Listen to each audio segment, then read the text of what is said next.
ओम नमः सिद्धेभ्य। नमो नमः सत्तुहितंकराय वीराय भव्याम्बुजभास्कराय अनंतलोकाय सुरार्चिताय देवादिदेवाय नमो जिनाय देवादिदेवाय नमो जिनाय। पंच परमेष्टि भगवान की जय। परम पूज्य आचार्य भगवंत गुरुवर विशुद्ध सागर जी मुनि महाराज जी की जय। परम पूज्य मुनि श्री सुप्रभ सागर जी महाराज जी की जय। सिद्ध क्षेत्र नेमावर की वह पावन धरा जहाँ पर अतिशय चमत्कारी तीर्थंकर भगवान आदिनाथ स्वामी विराजित हैं, वह उस नर्मदा के तट पर सिद्ध क्षेत्र नेमावर, जहाँ से अनंत जीवों ने पुरुषार्थ करके और निर्विकल्पता को प्राप्त किया, अपने आत्मगुण को प्राप्त किया। ऐसी उस पावन धरा से परम पूज्य मुनि श्री सुप्रभ सागर जी महाराज हमको भी उस निर्विकल्पता का उपदेश सम्यक समाधान के माध्यम से प्रदान कर रहे हैं, जो कि निश्चित ही हमारे लिए निराकुलता का मार्ग देने वाला होगा। ऐसे आत्मकल्याण की वह अनूठी विधा।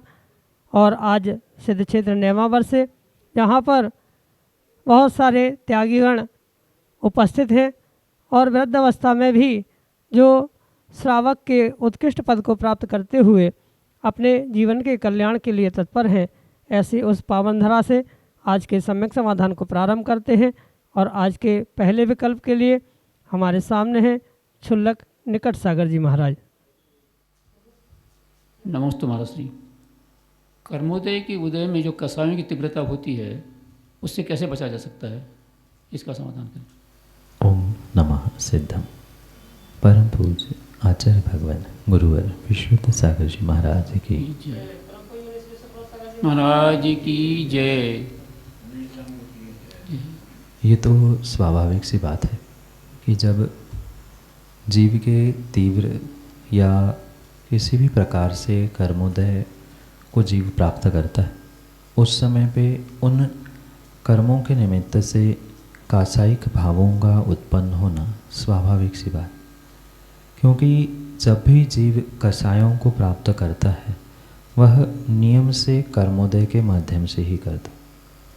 आवश्यकता नहीं है कि कर्मोदय पूर्ण रूप से तीव्र हो, मध्यम हो या जघन्य हो। और उस कर्मोदय के निमित्त से उदय में आने वाली जो भिन्न प्रकार की कसाय है, उनके उस दबाने के लिए या उनके उपशमन के लिए जीव को पुरुषार्थ भी करना पड़ेगा, ये भी परम सत्य है। पर यहाँ यह अवश्य समझे कि जीव का पुरुषार्थ तभी फलीभूत होता है जब वह कर्मोदय मध्यम अंशों में हुआ करता। मतलब तीव्र कर्मोदय में और जघन्य कर्मोदय में जीव का कोई भी पुरुषार्थ चलता ही नहीं है। चाहे कोई भी कर्म के उदय की स्थिति क्यों न हो, उस समय पर अगर वह अनुभाग मध्यम अंशों में है, क्योंकि 4 प्रकार के कर्मबंध की व्यवस्था आप बहुत अच्छे से जानते हैं, और उसमें जब मध्यम अंशों में अनुभाग बंध का कार्य चलता है, तभी जीव अपने पुरुषार्थ के माध्यम से उन कसायिक भावों को या कर्मोदय पर पुरुषार्थ कर सकता है, अन्य किसी भी प्रकार से नहीं कर सकता। मतलब तीव्र कर्मोदय चल रहा है या बिल्कुल जघन्य कर्मोदय चल रहा है, उसके निमित्त से जो कसायिक परिणाम जीव प्राप्त कर रहा है, उनको बदलने का सामर्थ्य जीव के पास होता ही नहीं है, क्योंकि पुरुषार्थ मात्र मध्यम अंशों में होता है। और रही बात अब उस मध्यम अंशों में जीव पुरुषार्थ कैसा करे, सबसे पहली बात तो कसायों को समझने की आवश्यकता है। बहुत सारे जीव ये समझ ही नहीं पाते, पकड़ ही नहीं पाते कि हम कसाय को प्राप्त हो रहे, क्योंकि जीवों ने मात्र क्रोध को ही कसाय समझा है या ज़्यादा से ज़्यादा मान को कसाय समझा है। पर जो लोभ और माया रूपी कसाय है वह इतनी सूक्ष्म है कि वह सहजता में पकड़ में नहीं आए। इसलिए सबसे पहले मैं कसायों को प्राप्त कर रहा हूँ, मेरे कसायों की कौन सी स्थिति चल रही, मतलब मैं लोभ कसाय में जी रहा हूँ कि माया कसाय में जी रहा हूँ कि मान की क्रोध, इन किस प्रकार की कसाय का मेरा परिणमन उस कर्म के उदय से चल रहा है, ये हमें तत्क्षण समझ में आने की आवश्यकता है। क्योंकि डॉक्टर बिना रोग को समझे उपाय नहीं कर सकता। बहिरंग निमित्तों से, जैसे बुखार आया है ये तो डॉक्टर को समझ में आया, उसके लिए दवाई भी दे दी, पर बुखार क्यों आया है, क्योंकि ठंड से भी बुखार आ सकता है, गर्मी से भी बुखार आ सकता है। तो कारण समझकर इलाज किया जाए तो वो बहुत अच्छा रहता है। बिल्कुल ऐसे ही कसाय क्यों आ रही है, कसाय आ ही रही है, कौन सी कसाय है, ये अगर हम समझ लेंगे तो नियम से उससे बचने का पुरुषार्थ कर सकते हैं। क्योंकि बिना कसायों को समझे और बिना उसके अंशों को समझे हम पुरुषार्थ नहीं कर सकते। पर इसका मतलब ये भी नहीं है कि हम पुरुषार्थ के लिए रुक जाए कि मध्यम अंशों में होगा पुरुषार्थ तब हम पुरुषार्थ करें, ऐसा भी नहीं है। जब कर्मोदय जिस प्रकार का हो हमें तो सतत पुरुषार्थ करना है, क्योंकि वह कब कौन से अंश में पहुंचेगा हमारा कोई उस पर बस नहीं चलता। हम तो सतत सतत पुरुषार्थ करते रहे, कसायों से होने वाले हानि को समझते रहे। लोभ करेंगे तो क्या होगा, माया करेंगे तो क्या होगा, ये समझते समझते हुए ही हम कसायों को प्राप्त कर रहे हैं, ये समझे और इससे व्यक्तिगत रूप से ही बचने का प्रयास करें। क्योंकि मात्र बहिरंग कितने ही साधन हम जोड़ ले कि ऐसा करने से हम कषायों से बच सकते हैं आदि सब बातें गौण हैं, पर जिस दिन हमारा भीतर से निर्णय होगा कि मुझे कषायों से दूर होना है, मैं उन कषायों की उपशमना करना चाहता हूँ, मैं कषायों को प्राप्त कर रहा हूँ, ये समझ में आएगा तो क्रम क्रम से आप स्वयं के विवेक से ही उससे बचने के उपाय अपने से ही खोज सकते। क्योंकि आपके उपाय अलग हो सकते हैं, इनके उपाय अलग हो सकते हैं, सबके कर्म उदय में आने के लिए या कषाय उदय आने में लिए निमित्त भिन्न भिन्न है। किसको किस कारण से कषाय आ रही है ये स्वयं को ही खोजना पड़ेगा। क्योंकि बाहर के दूसरों के किसी के कहने से व्यक्ति अपने कषायों को पकड़ नहीं सकता। हमें भान हो जाए मैं कषाय को प्राप्त हो रहा हूँ और मुझे बचना है, तो अपने आप हम अपने उस मार्ग को खोजकर वहाँ तक पहुँचने का प्रयास कर सकते हैं। यही आपके लिए सम्यक समाधान। शुल्लक परीत सागर जी महाराज अगले समीचीन विकल्प के लिए। नमस्ते महाराज जी, मेरा प्रश्न ऐसा है मतलब कि निगोद संबंधी मुझे जानकारी कुछ चाहिए। तो निगोद में स्थावर 5 स्थावर वही निगोद है कि कोई एक स्थावर निगोद में के 5 वही निगोद होते हैं, एक प्रश्न तो ये। दूसरा ये है कि एक बार में 18 बार जो जन्म मरण करता है वो कौन सा जीव है। और दूसरा कि साधारण और प्रत्येक तो शायद वनस्पति में भेद है और किसी में भेद शायद नहीं है क्या मतलब साधारण और प्रत्येक, ऐसा प्रश्न। नमस्ते महाराज। नमस्ते। निगोदिया जीवों के जो भेद आगम में कहे उसे बहुत श्रद्धा और विवेकपूर्वक समझने की आवश्यकता। साधारण और प्रत्येक जो भेद कहे गए हैं वह मात्र और मात्र वनस्पति कायिक है, अन्य किसी में भी उनका परिणमन या प्रकार भेद नहीं प्राप्त। उसके लक्षण उनके पहचानने की क्रिया आदि विशेष रूप से आगम ग्रंथों से प्राप्त हो सकती है। पर रही बात अन्य जो एक श्वास में 8-10 बार जन्म्यो मरो भयो दुख का, इस प्रकार से जो छड़ाला के माध्यम से हमने समझा है, उन निगोदिया जीवों के विशेष परिणमन को भी उनकी अवस्था विशेष से समझने की आवश्यकता है। क्योंकि मुख्यतः से ये निगोदिया जीवों का जो परिणमन प्राप्त होता है वह मात्र निगोद में ही नहीं होता, अपितु उसके अलावा भी अन्यत्र ये निगोदिया जीव प्राप्त होते। तो जीव कहाँ पे उत्पन्न हो रहा है, उनका परिणमन कहाँ पे हो रहा है, उस पर वह निर्भर करता है कि वह किस प्रकार का है। जैसे ये भी शायद आपने सुना होगा कि सिद्धालय में भी निगोदिया जीवों का पहुंचना होता है, भले भी निगोदिया ही बनकर पहुंचते हैं, पर वहाँ भी उनका गमन होता है, निगोद में भी है, मध्यलोक में भी है। तो हम उन्हें मात्र किसी एक ही प्रकार में बांध के नहीं रख सकते। कहने का तात्पर्य, कहने का अभिप्राय ये है कि मनुष्यों के शरीर में भी वे सूक्ष्म निगोदिया जीव प्राप्त होते हैं, तो उनको हम किस प्रकार से ले, वे ना पूर्ण रूप से पृथ्वी कायिक है, क्योंकि पृथ्वी कायिक होते तो मनुष्यों पे कैसे रहते, वनस्पति कायिक होते तो वे वनस्पति कायिक या वहाँ उनका परिणमन होता रहता।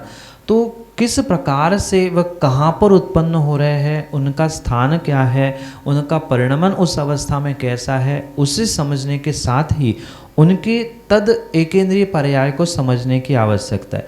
जो वह सूक्ष्म समूर्छन रूप में उत्पन्न हो रहे हैं, तो क्योंकि अनेक प्रकार से इन जीवों के परिणमन को समझना होगा। दो बातें तो पहले ये समझनी होगी, निगोदिया और निकोतिया ये दो शब्द भिन्न भिन्न हैं, अक्षर मात्र एक ही अंदर है, निगोदिया और निकोतिया, तो दोनों में अंतर है। तो उनके निमित्त से वह तो निकोतिया अलग हो गए।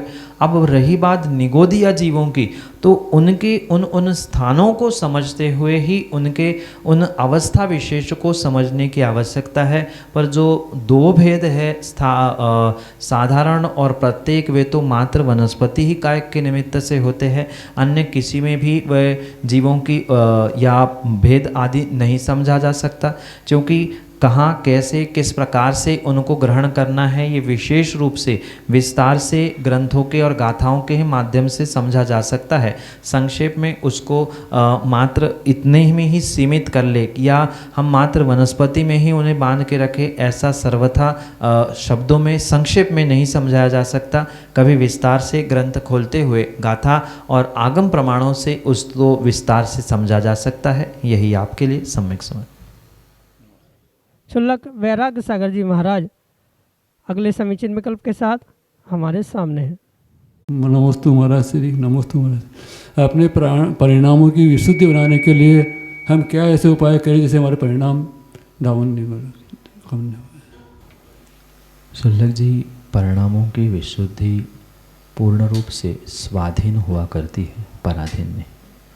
कुछ अंशों में जीवों की विशुद्धि के लिए, अशुद्धि के लिए निमित्त नैमित्तिक संबंध रूप अन्य द्रव्य, क्षेत्र, काल, भाव आदि का प्रभाव तो देखने में आता है, पर ये मात्र निमित्त नैमित्तिक संबंध रूप प्रभावशाली हो सकते हैं। सर्वथा अशुद्धि और विशुद्धि को प्राप्त करने का श्रेय जीव को अपने स्वयं के भावों को ही देने की आवश्यकता है, क्योंकि कितने ही द्रव्य, क्षेत्र, काल, भाव पर का हम पे प्रभाव पड़े, हमारा उपादान और हमारे भाव अगर मजबूत है तो ये बाहर के निमित्त हमारी विशुद्धि के लिए या अशुद्धि के लिए कारण नहीं हो सकते।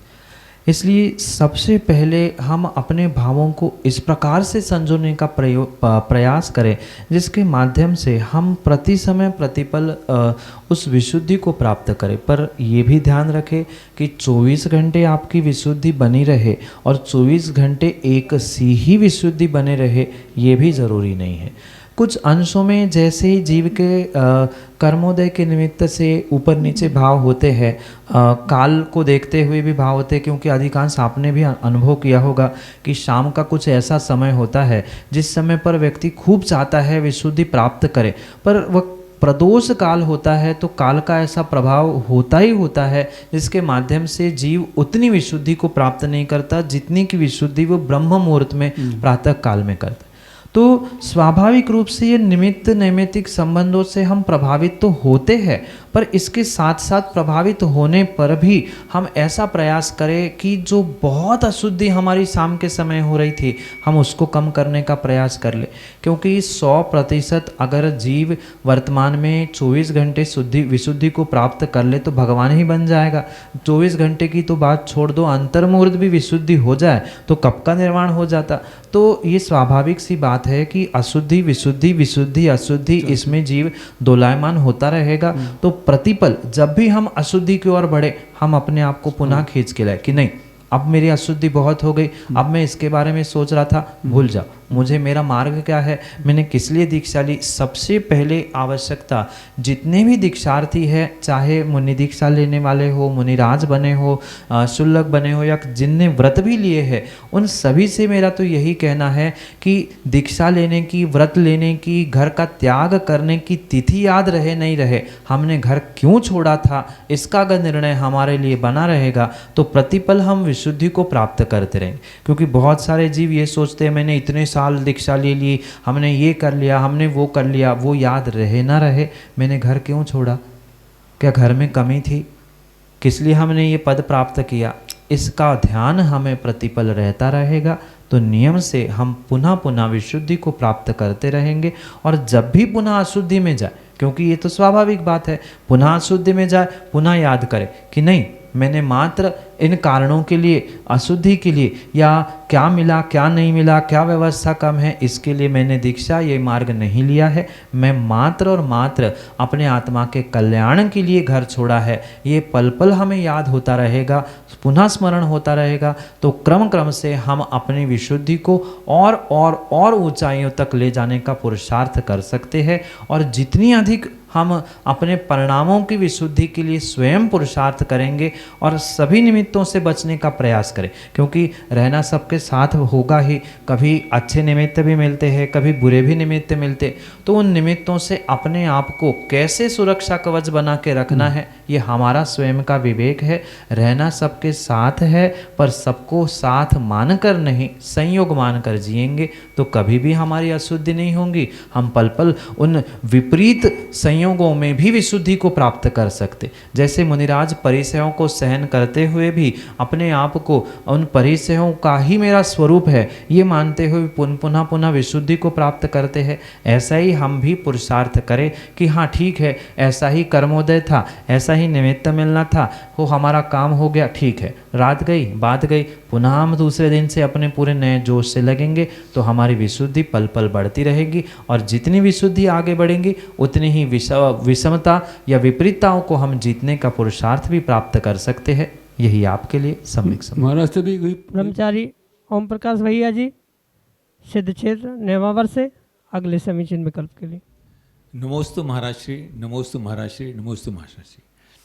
महाराज श्री, आपने त्रियोग की बात बताई, मन वचन और काय के योग की। क्या ये एक दूसरे के ऊपर इफ़ेक्ट डालते हैं, इनको एक दूसरे के ऊपर कहते हैं, इनका कोई प्रभाव पड़ता है? और दूसरी बात, इनको 3 एक्सिस अगर हम लें, जैसे मैथमेटिक्स में 3 एक्सिस होती ज्योमेट्री, तो उसके हिसाब से जो फिर उनका जो रिजल्टेंट आएगा इन तीनों को, तो उस तरह से क्या संबंध हम निकाल सकते हैं इससे?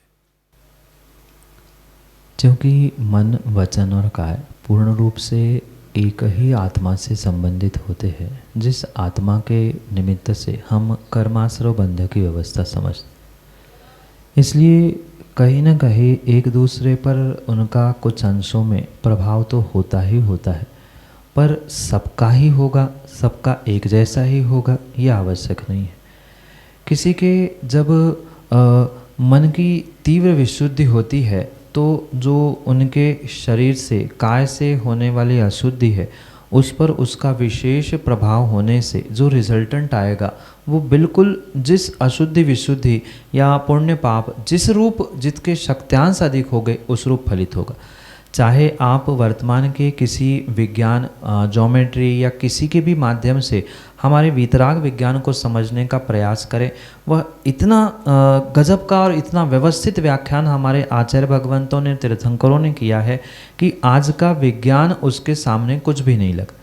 इसलिए ये आगम के परिप्रेक्ष्य में समझे कि जो 3 हमारे लिए मन वचन काय रूपी इंग्रेडिएंट्स या फैक्टर्स बताए हैं, उनका अल्टीमेट जो रिजल्ट है वही हमारे लिए पुण्य पाप रूप फलीभूत होने के लिए निमित्त बनता।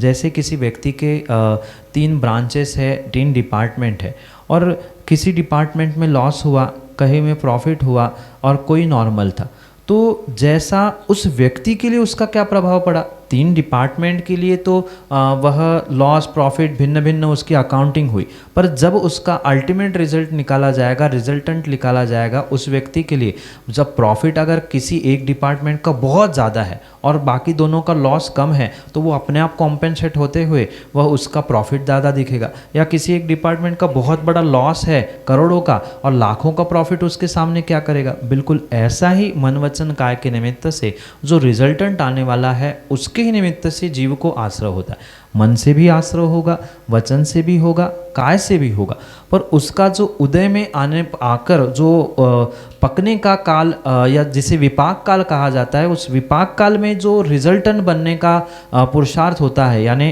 परस्पर में एक दूसरों के कर्मोदय को कॉम्पेंसेट करने का, उसके द्वारा ही उसका अल्टीमेट रिजल्टेंट मिलता है। मन से भी आश्रय हुआ, माना कि कोई मंदिर में बैठा है, पूजा कर रहा है, वचन भी शुभ है, काय योग भी शुभ है, पर मन कहीं अन्यत्र लग रहा है, पर उसका वहाँ पर वेटेज क्या है, मतलब मन की अशुभता उन दोनों को हावी हो रही है क्या वह काय और वचनों की जो शुभ क्रिया चल रही है वो मन को हावी कर रही है, किसका परसेंटेज ज़्यादा है शुभ अशुभ का, वैसा उसका रिजल्टेंट आएगा। जैसे कि सूत्र में आपने पढ़ा होगा बंधित कौ पारणाम कौच, जिसके शक्त्यांश अधिक होते हैं वह अपने रूप परिणत करता है। ऐसे ही इस मन वचन काय के रिजल्टेंट को भी हमें समझना होगा।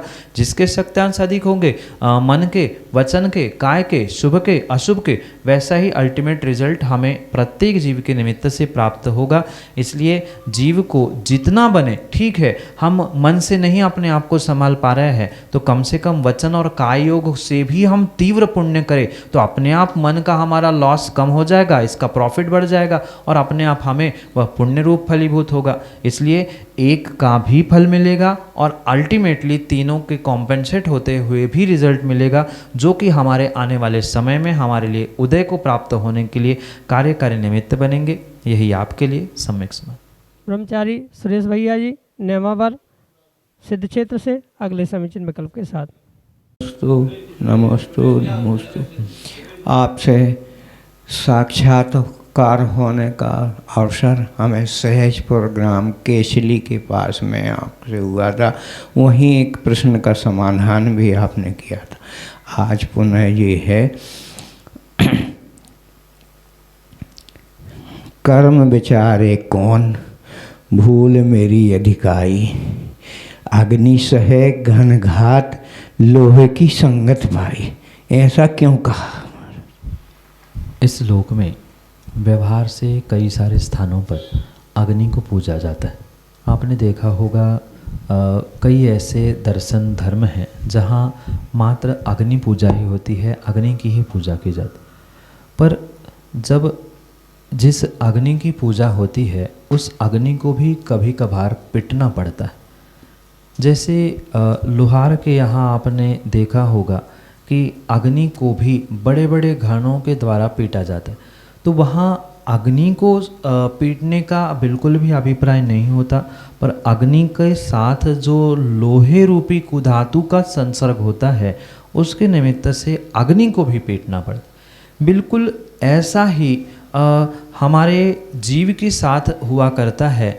इस अनादि से जो भी जीव दुख भोग रहा है वह मात्र उस अकेले जीव की गलती नहीं है, अपितु जीव जो कर्मों के संयोग को, लोहे रूपी संयोग को प्राप्त कर रहा है उसके ही कारण से जीव को भी चतुर्गति दुखों को भोगना पड़ रहा है। ये समझने के लिए, ये समझाने के लिए ही इन पंक्तियों को नीतिकारों ने प्रदान करने का प्रयास किया। जैसे जो सर्वमान्य सर्वपूज्य अग्नि लोहे के निमित्त से पीट भी जाती है, उसका तिरस्कार भी किया जाता है, ऐसे ही जो जगत पूज्य भगवान आत्मा है, जो साक्षात भगवान बनने की शक्ति रखता है, जिसकी पूजा होती है, जिसे भगवान आत्मा कहा जाता है, उसे भी चतुर्गति के दुखों को भोगना पड़ रहा है, कष्टों को भोगना पड़ रहा है। उसके पीछे का कारण जैसे अग्नि के लिए लोहे रूपी कुधातु का संसर्ग था, ऐसे ही जीव के साथ कर्म रूपी कुधातु का संसर्ग होने से अनादि से उस आत्मा को, भगवान आत्मा को दुख भोगने पड़ रहा है। यही अभिप्राय से इन पंक्तियों को प्रदान किया, जो कि आपके लिए सम्यक समाधान है। सारांश जैन इंदौर मध्य प्रदेश से अगले समीचीन विकल्प के लिए। पूज्य मुनि श्री के पावन चरणों में कोटि कोटि नमोस्तु। महाराज श्री जी, मेरा शंका है कि हम युवा किस प्रकार धर्म की ओर आगे बढ़ें और हमारा कौन सा पुण्य का उदय है जो आज हमें ऐसे पंचम काल में भी निर्ग्रंथ बीतरागी मुनियों के दर्शन और उनकी पूजन भैयावृत्ति आदि का लाभ मिल रहा है। नमोस्तु महाराज जी। सबसे पहली बात तो बेटा ये समझनी होगी कि धर्म करने के लिए मात्र मंदिर या किसी स्थान की आवश्यकता नहीं। अगर धर्म के वास्तविक स्वरूप को आप समझे तो आप जहाँ हो, जैसे हो, वैसे ही धर्म को प्राप्त कर सकते। ये बहुत सारे जीवों की भूल है कि मंदिर पहुंचकर ही हम धर्म कर सकते हैं, गुरु के पास पहुंचकर ही उनकी उपासना सेवा आदि कर सकते हैं। आप परोक्ष रूप से भी अपने जीवन में धर्म की वास्तविकता को, धर्म के मर्म को समझते हुए बहुत श्रेष्ठ धर्म कर सकते। इसका मतलब ये नहीं है कि आप मंदिर जाना छोड़ दे, गुरु के पास जाना छोड़ दे। ये तो कई भवों का, मैं तो कहता हूँ कि कई भवों का सातिशय पुण्य जब उदय में आता है तब जाकर किसी निर्ग्रंथ मुनिराजों के आपको दर्शन होते हैं और फिर साक्षात सेवा आदि करने का मौका मिल रहा है। तो वो तो पता नहीं कितने पुराने भवों का पुण्य उदय में आ रहा है और आने वाले समय के लिए भी आपको सातिशय पुण्य देने के लिए निमित्त बन रहा है। ये तो बात सेवा भैयावृत्ति की हुई, पर आप अगर धर्म की बात करो तो आप जहाँ हो, जैसे हो, वहाँ आप धर्म कर सकते हैं। जैसे माना कि आपकी पढ़ाई या कुछ व्यस्तता के कारण आप मंदिर नहीं पहुँच पा रहे हैं, तो आप घर में बैठे हुए जाप, स्वाध्याय, प्रतिक्रमण, सामायिक आदि आदि के माध्यम से भी पुण्यवर्धन करते हुए धर्म को प्राप्त कर सकते हैं। अगर हमें समय मिल ही रहा है तो अभिषेक, पूजन, पाठ ये तो आप करते ही होंगे। और माना कि इतना करने से ही आप अपने आप को धर्मात्मा मान रहे हो तो ये भी आपकी भूल है। इन क्रियाओं के साथ आप जितनी विशेष भावों की विशुद्धि को और जितना सभी जीवों को अपने समान मानने का प्रयास करो, सब पे दया, करुणा, मैत्री, प्रमोद आदि भावनाओं को धारण करने का प्रयास करोगे, उतनी विशेष धर्म को और धर्म की विशुद्धि को और पुण्य को आप प्राप्त कर सकते। और ये भी ध्यान रखें कि जो देवशास्त्र गुरु की सेवा, वैयावृत्ति, आराधना, भक्ति भी करने का जो सौभाग्य मिल रहा है वह हर किसी के बस की बात नहीं होती। अगर कहीं ऐसा मौका मिल रहा है, सब काम छोड़ते हुए सबसे पहले धरती के देवता दिगंबर गुरु की सेवा वैयावृत्ति करने का सौभाग्य प्राप्त करे, क्योंकि आगम्य आचार्य भगवंतों ने इस वैयावृत्ति रूपी भावना, जो कि तीर्थंकर प्रकृति को प्रदान करने वाली सर्वश्रेष्ठ भावना कही है, और मात्र 16 करण भावना के अंतर्गत ही नहीं, आपने तो साक्षात बिना कोई त्याग, बिना कोई तपस्या के एक बहुत बड़ा श्रेष्ठ अंतरंग तप तपा है जिसका नाम वैयावृत्ति रूप है। क्योंकि 12 तपों में 6 अंतरंग तपों में एक वैयावृत्ति एक ऐसा विशेष तप कहा है जिसको जब जहाँ आवश्यकता पड़े हमने अगर वैयावृत्ति की है, साधु की सेवा की है, तो वह विशेष रूप से आपको आने वाले समय में स्वयं चारित्र प्रदान करने के लिए निमित्त बन सकती है। चारित्रधारियों की सेवा आपके लिए चारित्र प्रदान करने के लिए वह निमित्त बने। इसी भावना से आप उस वैयावृत्ति तप को, गुरु सेवा को सदैव प्राप्त करते रहे और जहाँ जब चाहे परोक्ष प्रत्यक्ष रूप से उस धर्म को, धर्म के प्रचार को, प्रसार को प्राप्त करते हुए, धर्म प्रभावना को करते हुए अपने आप को पुण्य कार्यों से, धर्म से जोड़ सकते हो। जैसे वर्तमान में बहुत सारी टेक्नोलॉजी और तकनीक वर्तमान में है जिसके माध्यम से आप गुरु के उपदेशों को, गुरु के अनेक क्रियाओं को जनमानस तक पहुंचाते हुए प्रभावना कर सकते हैं। साथ में जो टीवी, यूट्यूब आदि के माध्यम से हमें उपदेश देशनाएं प्राप्त हो रही है उनको सुन सकते हैं, उनको अन्य लोगों तक पहुंचाते हुए धर्म प्रभावना के लिए निमित्त कर सकते हो। तो अनेक साधनों से अपने भावों की विशुद्धि के साथ ये करने से ही आज वर्तमान का युवा भी बहुत श्रेष्ठतम धर्म को प्राप्त कर सकता है। यही आपके लिए सम्यक समाधान।